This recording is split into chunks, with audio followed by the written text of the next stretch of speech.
Being a decisive leader and not a follower is one of the most important things that we can do in our dental practices and let alone our personal lives. We begin our podcast right there.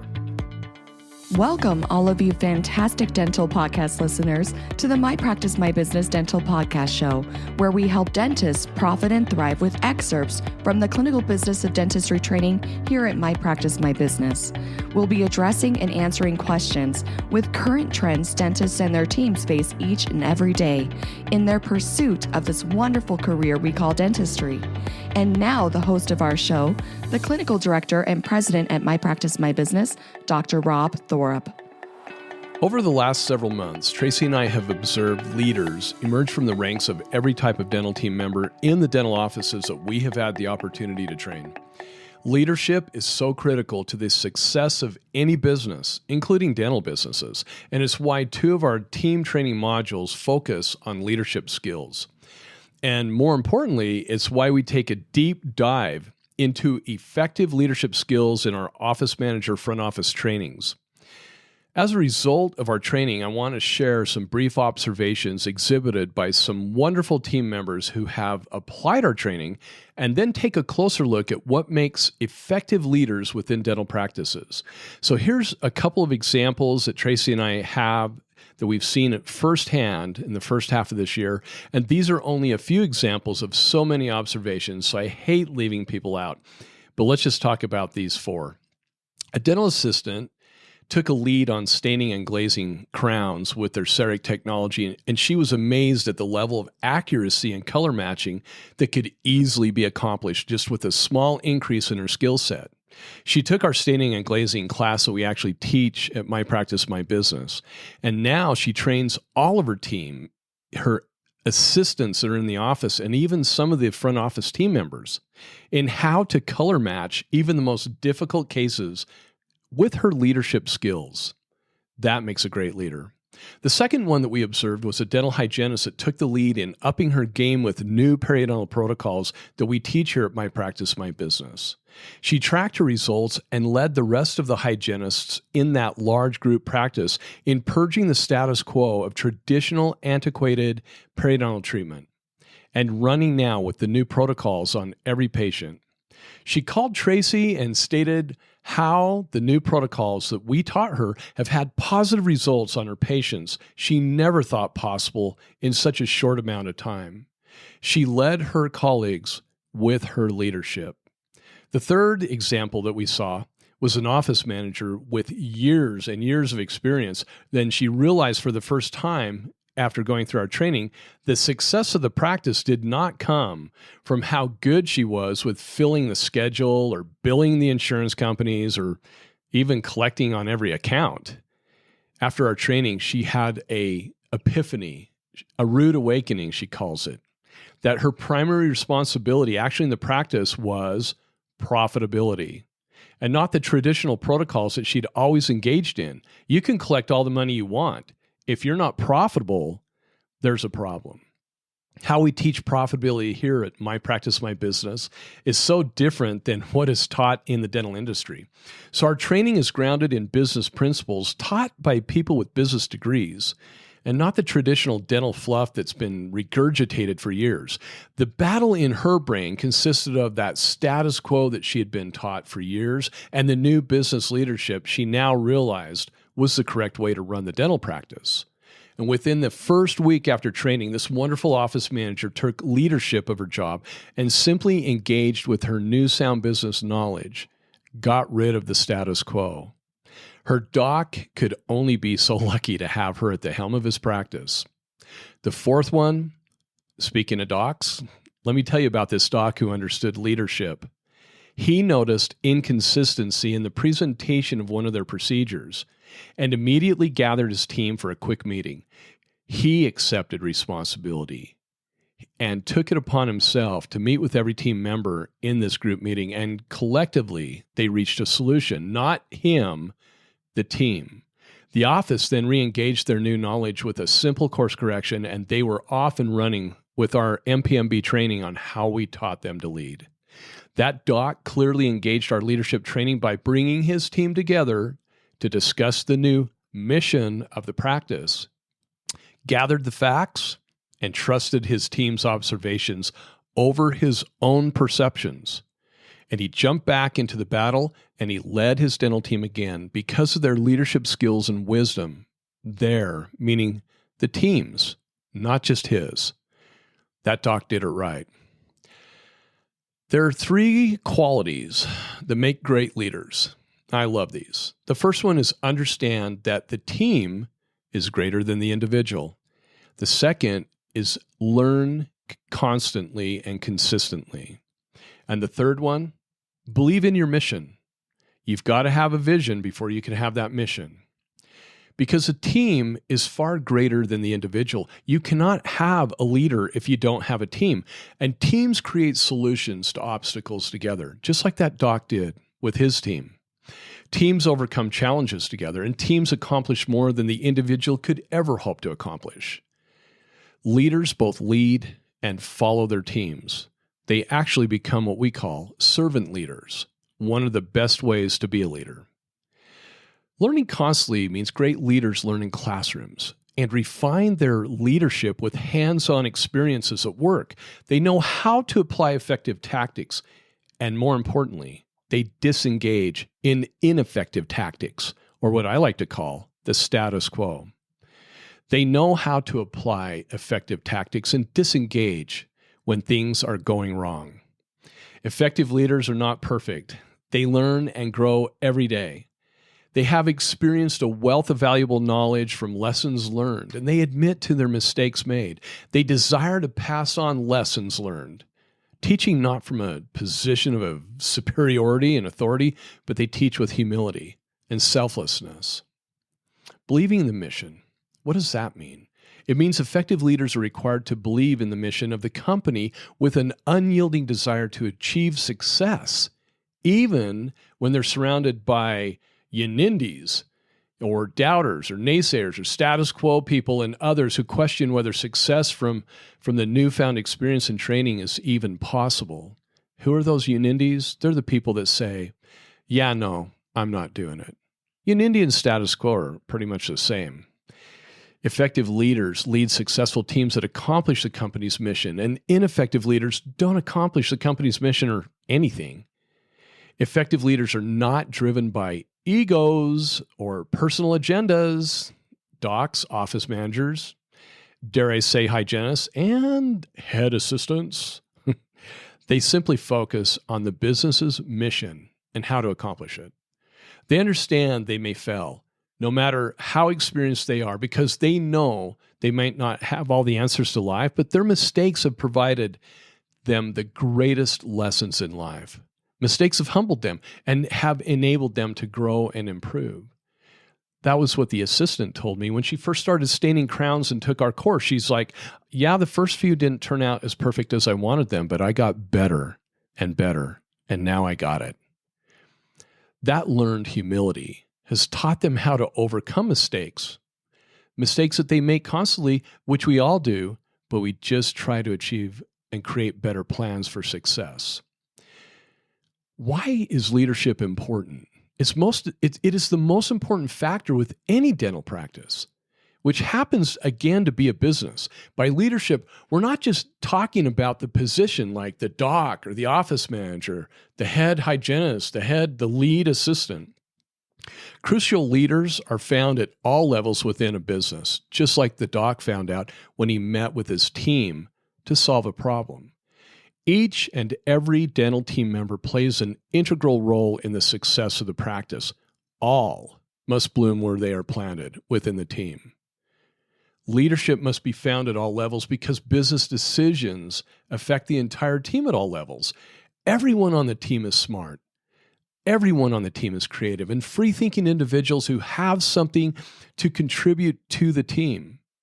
All team members must believe in the plan of the practice's mission so they can support it. They have to believe in it and trust it. The leadership they are asked to follow has to believe in it and trust it. This is why innovation and thoughts and feelings and ideas are encouraged from all team members. The benefits of leadership are amazing because leadership requires bringing together a diverse group of dental professionals in our profession to accomplish a mission of the dental practice so that realistic goals can actually be obtained, not pie in the sky goals, realistic goals. When that happens, we see increased efficiency, we see quality and delivery, nobody's cramming the schedule, nobody's like making people work extra hard, and profitability happens when the principles of the mission are properly understood and implemented, when team members understand the direct operating costs of the practice. So what is your mission for your dental practice? It ought to be profits and profitability. It ought to be quality of delivery. It ought to be reducing the stress in the workplace. Stop breaking the doctor's back, the hygienist's back. Stop making the assistants run around with their heads cut off. And for heaven's sakes, let's take the front office and give them the training and stability that they need and reduce their stress by streamlining what they can do. Financial stability is mission critical in any practice, and fair compensation for the work performed. Coming from where? Coming from the patient, number one, and or the dental plan, number two. And then, doc, being distributed to all personnel as a percent of direct operating costs so that we can have our teams be paid fairly for the services that they do for us. When leadership is found at all levels, the results are high-performing teams producing extraordinary results. Effective leadership empowers teams to actually take ownership of the practice and feel excited to come to work every day, and they treat the patients with the highest quality of dental care. Strong leadership leads to that financial stability for the practice. When dental team members aren't doing what they should, the leader must look into the mirror and ask, do they understand the strategy for the mission of the company? Do they understand the tactics to accomplish those strategies? Have they been properly trained? Have they been given the needed resources to accomplish the mission? A leader must own everything. That's why I say, doc, look in the mirror. Because if a dental team member is not performing to the required level needed, something else must be wrong.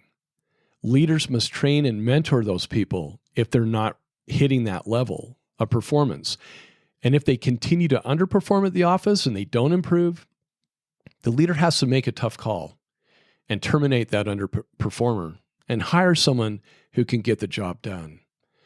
I actually saw that leadership skill within one of the practices we just trained recently. It was very tough on that doc. It was the first time he'd ever fired anybody. But unfortunately, she made that decision for him. He didn't. He just executed what had to be done based on her choices, not his. That's what leadership is about. It's all on the leader to not accept mediocrity as a standard and get team members to listen, support, and execute business plans. They do not blame others for failures. They accept constructive criticism. They lead by example. They figure out how to fix problems. Leaders set the tone of success with a great attitude. And effective leaders do one thing very powerful. They set aside their egos. They accept responsibility for failures and they attack the weaknesses until they become strengths. They consistently work to build a better, more effective team. They do not take credit for his or her team's success. No, doc. You bestowed that credit to the team, the entire team, when the practice is successful. Because it takes a team to have a successful practice. Because effective leaders achieve success by accomplishing one goal at a time. They know how to prioritize those goals and establish high standards of performance when obtaining desired goals. No matter what has been said or written about leadership, if substandard performance is accepted and no one is held accountable with consequences to poor actions, that poor performance will become the new standard. Meaning if the team members are coming in late every day, or if they're not getting there on time before the patients arrive, if team members are taking multiple days off here and there, if that standard is set, that becomes the new standard. We need to ensure that tasks are repeated until the higher expected standard is achieved. And if that means being there on time yourself, doc, that's what that means. Leaders must always strive to improve. And when this becomes the culture, and everyone can articulate the mission and the vision, and they strive to do their best, They create a culture of success. They literally will purge complacency and set boundaries that cannot be crossed, only in times of emergency. They teach their teams the why behind the mission, which engages teams to commit to the tasks needed to win. The why is so mission critical. If you do not understand why you do the things you do, you will not succeed. You will flounder. Leaders must be true believers in that mission, even when others doubt it. If the leader does not believe, they will not buy in, they will lose. They have to understand that they are part of something greater than themselves and their own personal interests. Leaders have to align their thoughts and vision to the mission of the dental practice, and leaders must ask the questions and allow the entire team to question everything until the vision and belief in the mission come together. The questioning of the mission is not a bad thing. If people question the mission, then they have not been taught what that vision is, and they have not been taught the tactics and strategies to obtain that mission. Again, the dental team must understand the why. Do not become complacent or overconfident ever. Effective leaders, they read and understand dental PPO contracts. Oh, I just said it, didn't I? They read and understand state laws. What, Rob? They never rest on their knowledge from last week or the week before. They are continuous students who are not afraid to learn new things. And then they apply that knowledge, that new knowledge, to study its effectiveness on the mission of the dental practice. So we release those egos and we embrace humility and we strive to be confident, not cocky. We need to be willing to take on the status quo and get team members to work together and to communicate with each other and support each other. And that prevents what we call silos of non-team ideologies. We work as a team. We answer to each other. And Doc, they ultimately answer to you if you are the owner of the practice. But we need to maintain the focus on the mission collectively and not individually. Leaders will simplify the complex. Oh, I've said that so many times in our training. They prioritize and execute. They have to be decisive. They delegate tasks to other leaders on the organizational chart of your practice, even when it hurts. Tracy constantly teaches delegation is effective when it hurts, because we all hate to give up what we think we're so good at and train somebody else at it that might make a mistake. Let it go. Leaders will completely ascertain understanding of tactics and strategies to accomplish that mission. In other words, we plan. Then we plan again. Then we plan some more. That's what huddles are for. That's what monthly team meetings are for. To plan where we approve. We call it start, stop, continue. Leaders understand there is no 100% right solution. We have to be comfortable with this and make decisions promptly and then be ready to adjust those decisions quickly based on evolving situations and new information, just like that dentist did in my example. Leaders must be comfortable in chaos, like a crammed schedule, like a procedure that gets you behind. And then we need to be able to act decisively when we have uncertainty in that schedule, with a patient, whatever it might be, because leaders know that discipline in those areas actually it results in freedom. Freedom for us to think for ourselves, to choose. If there's one thing that I've learned about dentistry, is we are literally taught to think outside of the box on a continual basis. And then the most important thing we do as leaders is we find balance. We have to find balance in our professional lives. We have to find balance with our interaction with our team members. We have to find balance in our personal lives. That balance is mission critical.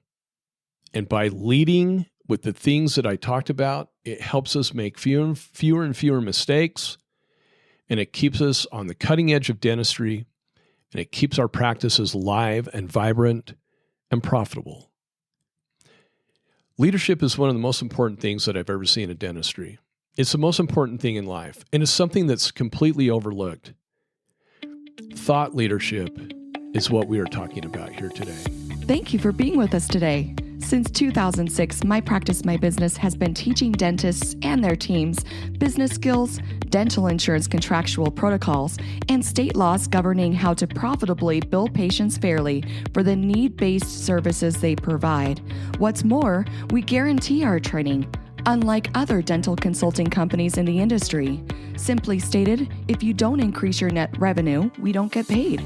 We call it dental consulting the way it should be. We believe there has never been a more important time than now for dentists to experience and implement our key methods, knowledge, and business training within their dental practices. To learn more about our guaranteed, no-risk clinical business of dentistry training that is changing dental practices for the better, just go to our website, mypracticemybusiness.com, and surf our pages for additional information about our company and the services we provide. When you're ready, give us a call and get scheduled for the most profitable dental business training that you will ever experience. If you enjoyed our podcast, please leave us a 5-star review. If you have any questions, please don't hesitate to call us. Thank you again and have a fantastic day.